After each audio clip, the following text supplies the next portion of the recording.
Hello students. आज हम आहा की मात्रा पढ़ने वाले हैं। उम्मीद है कि आपने इससे पहले की सारी वीडियोस देख ली होंगी। तो आहा की मात्रा के लिए हम लोग अ के आगे जो दो बिंदियां हैं वो लगाते हैं। तो हर अक्षर के आगे ये बिंदी लगेगी, इसको आहा में पढ़ते हैं। हम लोग 12 खड़ी में इसको सीख चुके थे। अब हम इसके वर्ड्स पढ़ने वाले हैं। तो चलो स्टार्ट करते हैं इनके वर्ड्स।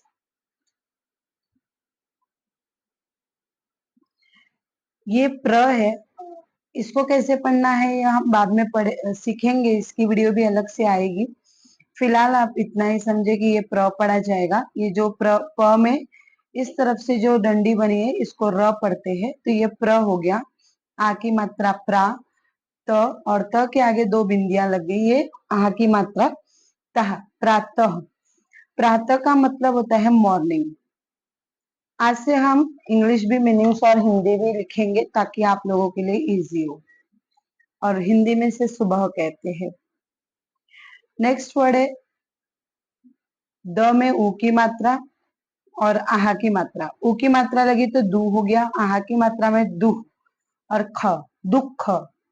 इस तरफ पड़ेगी। दुख यानी कि एक तकलीफ है, कोई पेन है, दर्द है, सैडनेस है।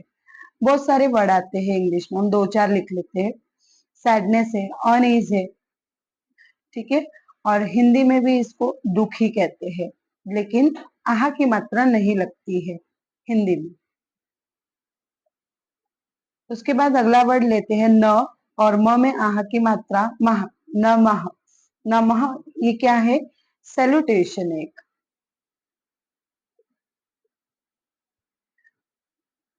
ठीक है। और इसका मतलब होता है कि आई बो टू यू, यानी कि मैं आपको झुककर प्रणाम करता हूँ। तो हिंदी में इसे प्रणाम कहेंगे।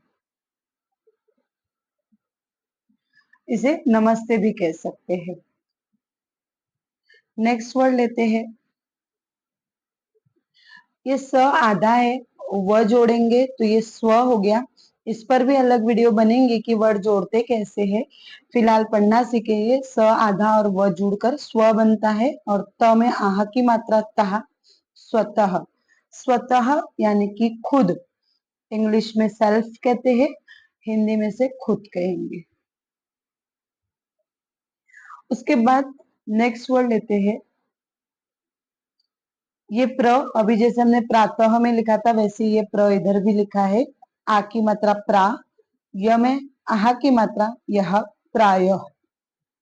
प्रायः का मतलब होता है ऑलवेज। ऑलवेज यानी कि अक्सर, ठीक है।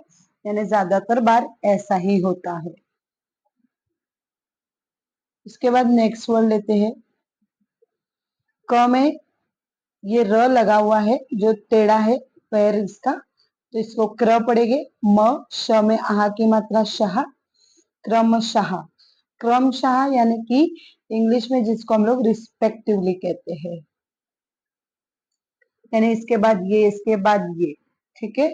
तो हिंदी में इसको क्रम से कहते हैं। क्रम से यानी नंबर वाइज, ठीक है। जैसे डॉक्टर के पास हम लोग लाइन से जाते हैं उस तरह से। उसके बाद आता है अगला वर्ड, न में छोटी ई की मात्रा नी और आह की मात्रा नि, और अगला उसके लिखेंगे श। ब आधा है और द जुड़ा है, तो शब्द पढ़ा जाएगा। तो निशब्द, निशब्द यानी कि वर्डलेस, यानी कि बात नहीं कर पा रहे, कोई वर्ड नहीं हमारे पास, स्पीचलेस। कुछ चीज देखकर हम लोग एकदम सुन हो जाते हैं, क्या बोले समझ में नहीं आता है, तो उसको हम लोग बोलते हैं कि वर्डलेस या स्पीचलेस। यानी कि हमें शब्द नहीं मिल रहे, तो बिना शब्द का, यानी क्या करे, बात समझ में नहीं आ रही, क्या कहे, क्या हम लोग राय दे। ऐसा होता है ना कभी कभी, क्या रिएक्शन दे, तो हम लोग सुन हो जाते, तो ये बिना शब्द का निशब्द। अगला वर्ड है, प में ऊ की मात्रा पू, न में आह की मात्रा नहा, पुनः। पुनः यानी कि अगेन, कोई भी चीज दोबारा करना, ठीक है। और हिंदी में इसको कहेंगे वापस, दूसरी बार करना। उसके बाद नेक्स्ट वर्ड लेते हैं,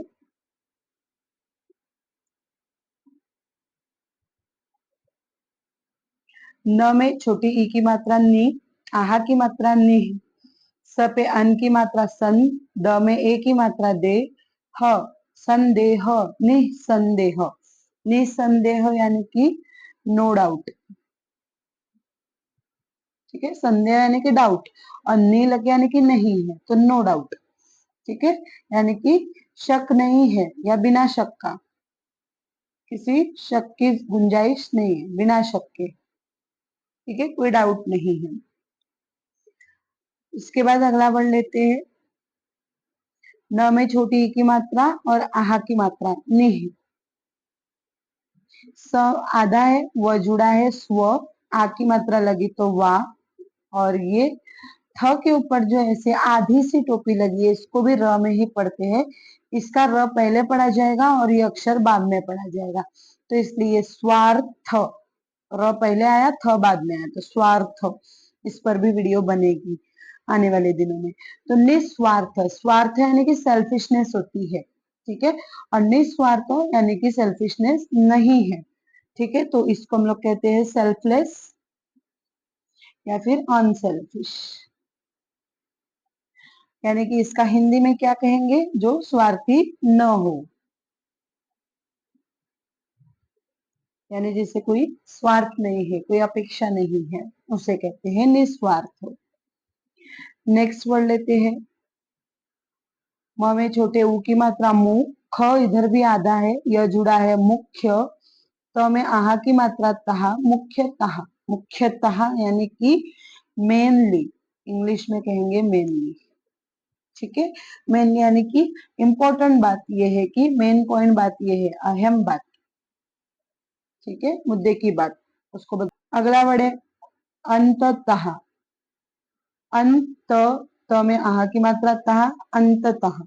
अंततः यानी कि अंत यानी कि एंड, और अंततः यानी कि लास्टली, मेन लास्ट की बात ये है, आखिरकार।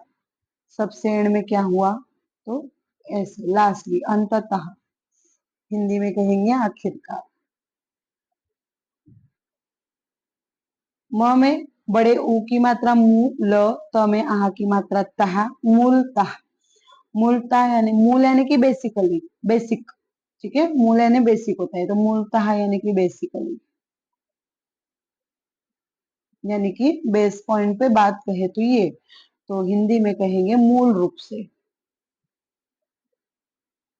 ठीक है, उसके बाद नेक्स्ट वर्ड लेते हैं व, छोटे ई की मात्रा वी, श में ए की मात्रा शे, विशे श, त में आहा की मात्रा तहा, विशेषतः। विशेषता यानी कि स्पेसिफिकली, खास करके ये चीज, ऐसा। ठीक है, तो हिंदी में लिखेंगे खास तौर से। उसके बाद अगला वर्ड लेते हैं, वापस नहीं आ गया। स में अन की मात्रा सन, क में ओ की मात्रा को, च संकोच, संकोच। संकोच यानी कि क्या है, थोड़ा सा डर होता है, तो या नहीं लग यानी कि कोई डर नहीं है। ठीक है, निसंकोच होकर कहे यानी कि बिना डर के कोई भी बात कहे, तो उसको इंग्लिश में लिखेंगे फियरलेस। ठीक है, या फिर विदाउट एनी हेजिटेशन भी लिख सकते हैं, कोई हिचकिचाहट नहीं, कोई डर नहीं, तो उसको कहते हैं कि निसंकोच। ठीक है, तो हिंदी में क्या कहेंगे हम लोग, बिना किसी डर के, जिसे कोई डर नहीं है, कोई हिचकिचाहट नहीं है। नेक्स्ट वर्ड लेंगे नि, स हमें आ की मात्रा हा, य सहाय, निसहाय। निसहाय, सहाय, सहाय यानी कि सहायता, मदद करना, नी लग यानी मदद नहीं है, तो हेल्पलेस, यहाँ पर कोई मदद नहीं करने वाला है। ठीक है, यानी सहारा नहीं है, तो हिंदी में क्या लिखेंगे, जिसका कोई सहारा नहीं है,